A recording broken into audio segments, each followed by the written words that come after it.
In the vast tapestry of samurai history, one name shines with a unique and fiery brilliance: Tomoe Gozen. Her story, shrouded in the mists of medieval Japan, tells of a woman who defied every convention of her time to become one of the most formidable warriors the nation has ever known. Today, we're diving deep into the legend of the Onimusha, the female warrior who rode into battle with unmatched ferocity and loyalty. Who was Tomoe Gozen? Was she a real historical figure or a product of epic storytelling? The truth, as is often the case with legends, likely lies somewhere in between. Our primary source for her story comes from the Tale of the Hike, a celebrated epic that chronicles the Genpei War, a monumental civil war that tore Japan apart in the late 12th century. This was a conflict between two powerful clans, the Taira and the Minamoto, a struggle that would reshape the future of the country and give birth to the first shogunate. It is within this dramatic, war-torn setting that Tomoe Gozen makes her unforgettable entrance. The Tale of the Hike describes her not just as a warrior, but as a paragon of martial prowess. It says she was a warrior worth 1,000, ready to confront a demon or a god, mounted or on foot. This wasn't just flowery language, it was a testament to her fearsome reputation. The text paints a vivid picture. Tomoe was said to be a master archer, her arrows finding their mark with deadly precision from horseback. She was also an exceptional swordswoman, wielding a heavy katana with a strength that belied her gender.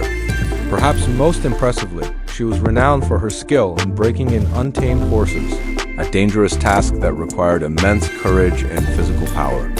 The chronicle even describes her as exceptionally beautiful, with fair skin and long black hair, a lovely face that contrasted sharply with her deadly abilities. Tomoe served the Minamoto general, Kiso Yoshinaka. Their relationship is a subject of much debate. Some accounts describe her as his wife or concubine, while others simply state she was one of his most trusted and capable captains. Regardless of the exact nature of their bond, her loyalty to him was absolute. She was always among the first to charge into battle, one of his 7 most elite cavalry commanders. Imagine the sight. Amid the clash of steel, the thundering hooves, and the cries of battle, a lone woman in full armor, riding alongside the most hardened samurai. She wasn't just present. She was leading the charge, earning distinction in every fight. The Tale of the Hike makes it clear that Yoshinaka valued her above many of his other warriors. When a battle was imminent, he would send her out as his first captain. Clad in strong armor, armed with an oversized sword and a mighty bow, her presence alone was a powerful statement of his army's strength. The climax of Tomoe's story arrives during the Battle of Awazu in 1184. Yoshinaka's forces were dwindling. Heavily outnumbered by his cousin, Minamoto no Yoritomo, who would go on to become the first shogun, as defeat became inevitable, Yoshinaka's army was reduced to just a handful of loyal followers. Even then, Tomoe Gozen was still by his side, fighting with the heart of a lion. In a poignant and famous scene, Yoshinaka turns to her. Seeing that she is one of the last warriors standing, he tells her to flee. He tells her that it would be shameful for him to die in the presence of a woman. It's a complex moment. Was he trying to protect her, or was he bound by the strict samurai code of honor? Unable to face the perceived dishonor of having a woman witness his final moments? Tomoe, ever defiant, refuses to leave without one last display of her prowess. She wants to show her lord, and any enemy who might be watching, a worthy, final opponent. At that moment, a famously strong warrior from the opposing side, Ando no Hachiro Morshig, rides up to challenge them. Tomoe wheels her horse around, charges directly at him, and, in a stunning display of strength, grips him so tightly that she pins him against her saddlebow. In one swift, brutal motion, she beheads him, casting his head aside before finally riding away from the battlefield, as her lord had commanded. And with that, Tomoe Gozen vanishes from the historical record of the Tale of the Hike. Her dramatic exit is as mysterious as her life. What happened to her after the Battle of Awazu? Here, history gives way to folklore, and several different legends attempt to fill the void.